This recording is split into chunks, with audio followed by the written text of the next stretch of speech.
Nagsimula ang impyerno nang isiwalat ni Trump ang matagal ng tinatagong pandaigdigang panlilinlang.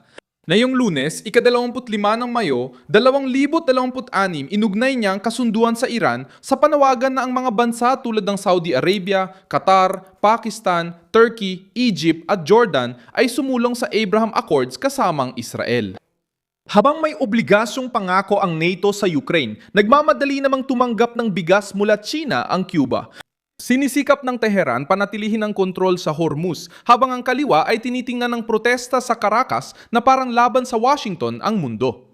Ang galaw ni Trump ay simple at mabigat. Ang nagsusulong ng kapayapaan ay dapat pumili ng panig. Ang humihiling ng proteksyon ay dapat makibahagi sa gastos. At ang nagtatago ng interes sa krisis ay naiulantad sa mundo. Nabunyag ang panlilinlang ng tinamaan ni Trump ang punto, inilagay ang mga lider sa alanganin at pinakita na maraming diskursong Brazilian ang bumabagsak. Paano kung dumating na ang oras ng pagpirma, bayaran, pagbubukas ng ruta, pagkilala sa Israel o pagharap sa mga rehimeng kontra-Amerikano? Ano ang natuklasan ni Trump na tinatago nila? Bakit umatras ang maraming lider na naging lantad ang paniningil? Paano maaari magbago ang laban dahil sa pressure na ito laban sa Iran, Cuba at NATO? Ikukwento ko lahat yan sa iyo, pero ngayon siguradong gugustuhin mong nakasubscribe ka sa channel para manatiling may sapat na kaalaman. Impormasyon sa real time na may mataas na kalidad ng pamamahayag. Sa kredibilidad, Milson Alves. Hindi lang diplomatikong panukala ang iniharap ni Trump. Ikinabit niya ang kasunduan sa Iran sa mas malaking pampulitikang kondisyon sa gitnang silangan. Ang pressure ay nakatuon sa mga bansa tulad ng Saudi Arabia, Qatar, Pakistan, Turkey, Egypt at Jordan. Para sumali sila sa Abraham Accords at ipahayag kung gusto nila ng panrehiyong katatagan o mas pipiliin nilang wag ituloy ang normalisasyon sa Israel dahil sa takot sa reaksyon ng kanilang bansa. Itinala ng Associated Press na ipinagtanggol ni Trump na gawing obligasyon ang pagsali dito bilang bahagi ng negosasyon sa Iran. Ayon sa Reuters, tinutulan ng panukala dahil ginagamit ng mga lider ang isyu ng Palestina para pigilan ang ugnayan sa Israel. Dito malinaw ang kanilang estratehiya. Hindi lang tinangkang tapusin ni Trump ang digmaan sa Iran sa pamamagitan ng kasunduan, kundi ginamit din niya ito bilang kasangkapan ng panrehiyong panggigipit. Kung nais ng Iran ng ginhawa, Arab ng katatagan, Israel ng seguridad at pandaigdigang kalakalan ng malayang daanan, bawat isa ay dapat maglatag ng konkretong bagay sa mesa. Pinag-isa ni Trump ang lahat sa isang laro at ipinakita kung sino ang nagsasalita tungkol sa kapayapaan ngunit umiiwas kapag kailangan ng pampublikong desisyon. Naramdaman ng Iran ang bigat ng pressure na ito dahil ang kipot ng Hormuz ay naging sentro ng negosasyon. Ayon kay Marco Rubio, ang usapan ay ukol sa pagbubukas ng daanan at bagong negosasyong nuklear.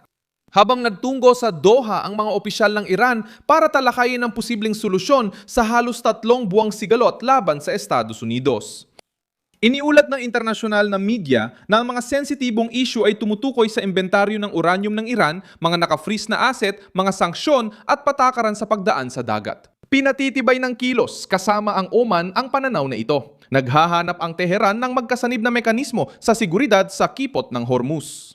Kasama rito ang mga protocol sa trapiko sa dagat at pakikilahok ng mga baybaying bansa. Hindi ito lumabas dahil sa pagiging mapagbigay ng Iran.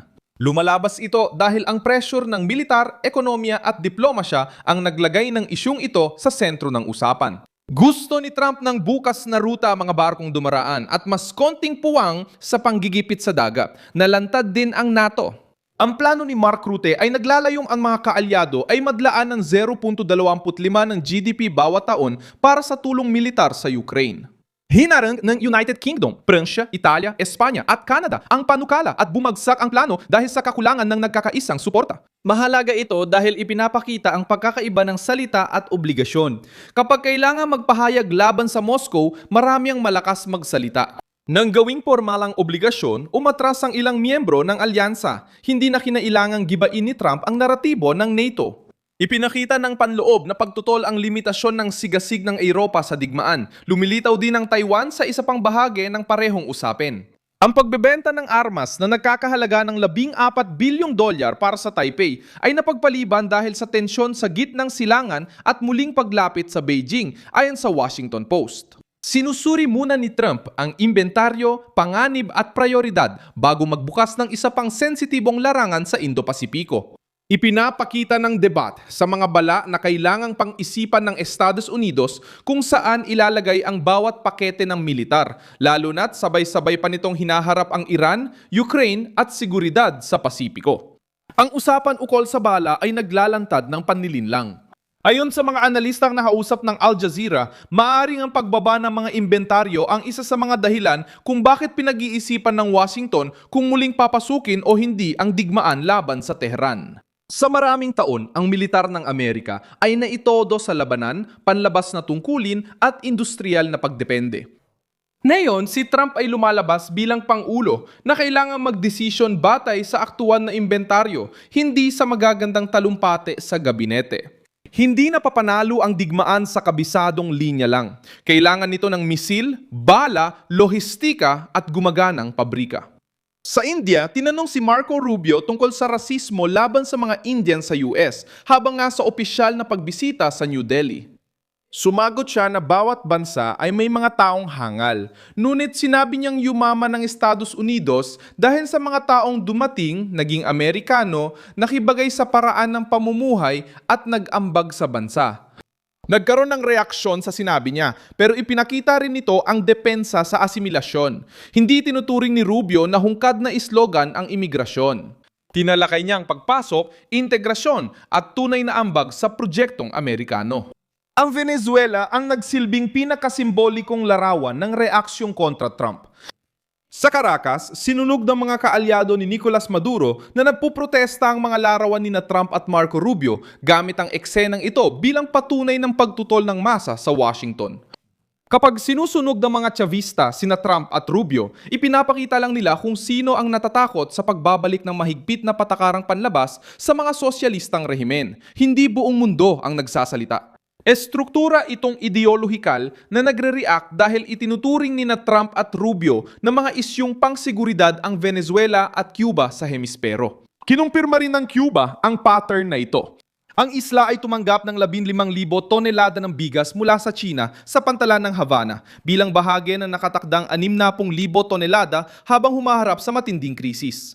Kasabay nito, pinatindi ng Washington ang presyon sa mga network na may kaugnayan sa biyahe at suporta sa rehimen ng Cuba sa pamamagitan ng investigasyon sa mga aktivista at organisasyong inakusahan ng posibleng paglabag sa mga sanksyon.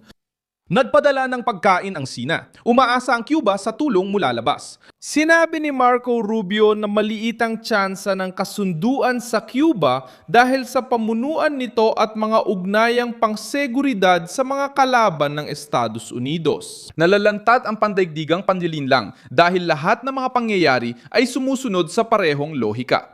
Sa gitnang silangan, gusto ng mga lider ng kapayapaan pero ayaw magbayad ng politikal na presyo sa normalisasyon. Sa Iran, nais ng rehimen ang ginhawa pero ayaw isuko ang mga kasangkapan ng presyon. Sa NATO, gusto ng mga kaalyado ang pamumuno ng Amerika nang hindi ito ginagawang taunang obligasyon. Sa Taiwan, nais ng mga kritiko ng walang hangganang pangako kahit hindi tinatalakay ang inventaryo at prioridad sa militar. Sa India, gusto nilang akusahan ng Estados Unidos pero ayaw nilang tanggapin ang lakas ng asimilasyong Amerikano. Sa Venezuela at Cuba, ang mga rehimeng kaliwa ay sumisigaw laban kay Trump dahil alam nilang tapos na ang pagtitiis. Ako si Milson Alves, internacionalista at layunin kong bigyan ka ng tapat na impormasyon araw-araw. May mga news link sa video description. I-like ang video, mag-subscribe at sa huli, tingnan ang mga komento para maging aktibo sa komunidad ni Milson Alves.